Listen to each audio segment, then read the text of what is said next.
Good evening friends, study with the Pala Engineering and General Geology Parvin Singh book. Chapter 15 में कोल के विषय में पढ़ रहे हैं जो कि इकोनॉमिक मिनरल डिपॉजिट चैप्टर से है और परवीन सिंह बुक से। तो फॉर्मेशन ऑफ कोल, अब कैसे उसका फॉर्मेशन हुआ है, बेसिक बुक है, तो please listen carefully. There is absolutely no doubt and regarding the nature of the source materials from which coal is derived, it is certainly is always the vegetables matter of one types of another or another's. As such, the problems of origins of coal is resolved into following two questions only. First, how and where the vegetables matter got accumulated. Second, how the transformation of vegetables matter so accumulated into coal took place.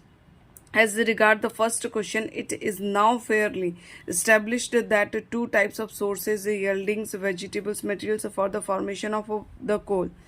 The higher vegetations, including herbs, shrubs, and trees growing on the plains, plateaus, sub-mountainous and mountainous areas are characterized with wood tissue, rich in cellulose and lignite 50 to 70% and proteins 10 to 15%. This type of source has been named as the humic sediment. The lower vegetations comprising chiefly planktonic algae as is often found at the bottoms of lakes and seas submerged underwater. This source has been named as sapropelic sediments, and whereas there is no doubt about the in-situ accumulation of the sapropelic sediments, some amounts of transport is deemed necessary in the case of humic sediments before they could accumulate in suitable basins or depressions on the continents such as the lakes or along the shores or in the sea itself. This transport of drift might have been caused by any one or more of the mighty natural agent, running water and ice, winds not being excluded, and thus on the basis of process of accumulation, coal may be classified into humic types or humulites or sapropelic types or sapropelites, and similarly on the basis of place of accumulations of the source material, the environment could be distinguished as geosynclinal types. When accumulations took place in the great sea basins characterized with considerable depth. Intermediate type, when depositions of source materials took place along seashore at a shallow depth. Platforms type, such as lagoons, lake basins and marshes and swamps. The second questions deals with the carbonifications of organic matter of vegetables origins into carbon and others constituent of coal. The process is complex and involves mechanical and biochemical change under the influence of factors operating under different environment.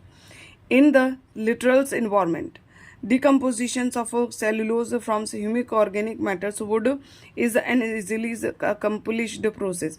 Such decomposed wood forms the peat, which is the first stage of transformation to wood. In other environments also, the process may take the route of transport of source materials, its accumulations, compactions under growing load, other overlying accumulations, dehydrations due to squeezing, and polymerizations or decompositions to carbon-rich fractions under biochemical processes.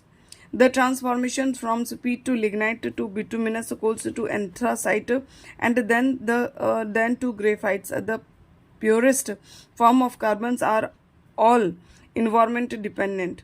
These are completed in a better manner in synclinal situations, that is under great depth in the presence of heat and pressures, and seldom reach completions in littoral condition. Summarizingly, the transformation of organic source materials into coal take place due to biochemical decompositions, which is achieved by certain types of bacteria and involves breakdowns of organic matters of wood into coal constituents.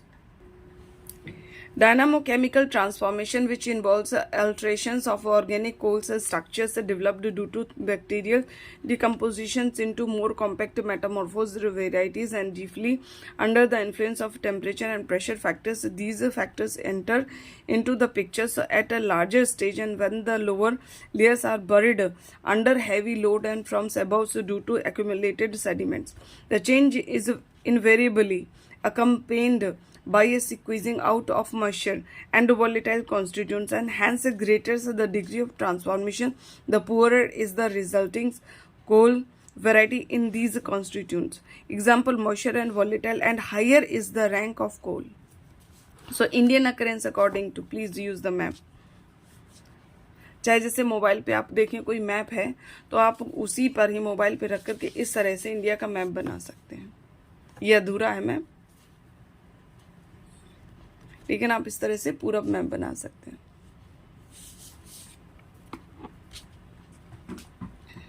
Huge reserve, और फिर labelling कर डालिए एक छोटे से, चाहे अब फिर ये इतना छोटा है मैप कि आप इसे बुक में रखेंगे और कहीं भी बस तुरंत इंडिया में कहाँ कौन सी चीज़ पाई जा रही है, फिर यहाँ पे क्या पाया जा रहा है, नीचे साउथ में क्या पाया जा रहा है, और तुरंत नाम एरिया का लिख डालिए.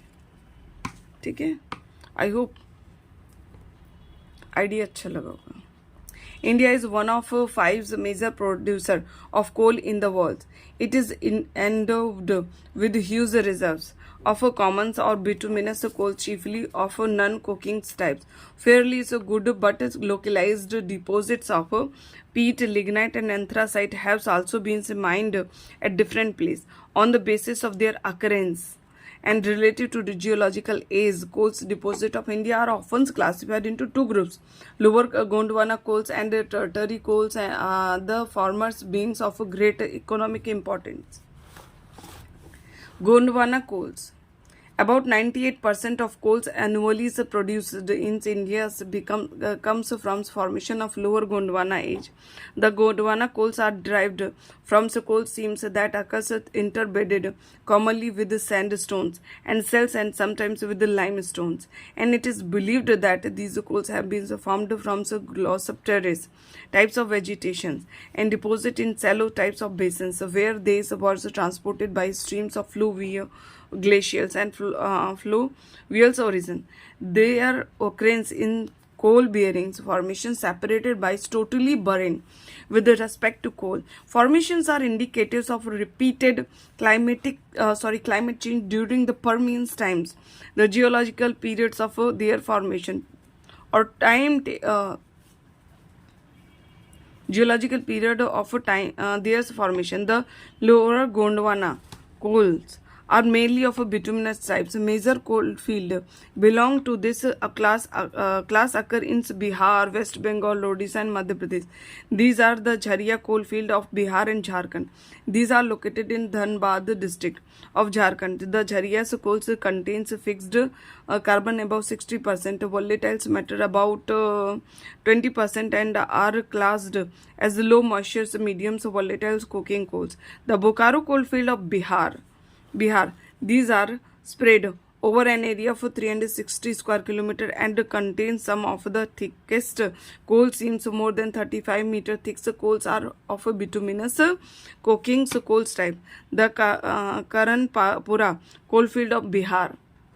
The coal field are developed in north and south and named accordingly. Aggregates area of the 2 fields being about 1400 square kilometers. Coals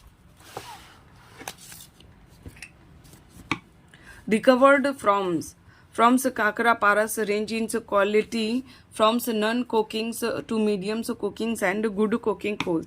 The Raniganj coalfield of West Bengal and Bihar making one of the largest coalfield of the country. These lies mainly in West Bengal and extend to adjoining areas of Bihar. Raniganj coalfield are spread over an area of 1550 square kilometer having bituminous coals of high moisture high volatiles content type.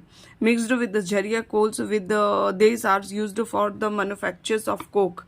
The Singrauli is a coalfield. This coalfield lies partially in Madhya Pradesh and partially in Uttar Pradesh, and is spread over an area of 2,000 square kilometer, containing 5 coal seam. The quality of coals varies from non-coking high-grade coals to moisture-rich inferior grade coals. The Talcher coalfield of Orissa. These may be described as the most important coalfield of Orissa, spread over an area of more than 1800 square kilometer. The proper coalfield cover an area of 500 square kilometer. The quality of coal is low grade non-coking. The Singareni coalfield. This important coalfield of South India lies in the Khammam district of Andhra Pradesh. The coal is of non-coking types and high in moisture and ash content.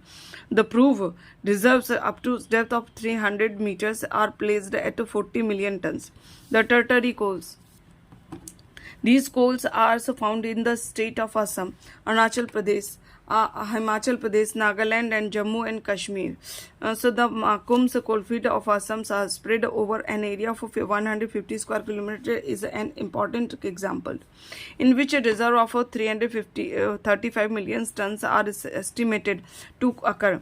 The coal is high in volatile matter 38 to 51% and low in moisture content 2 to 9%. It is regarded as an ideal types for chemical industry.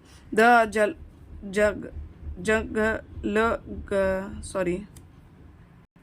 Jungle Gullies and Kala Kote coalfield of Jammu and Kashmir state are of semi-anthracite types and low in moisture content and sulfur.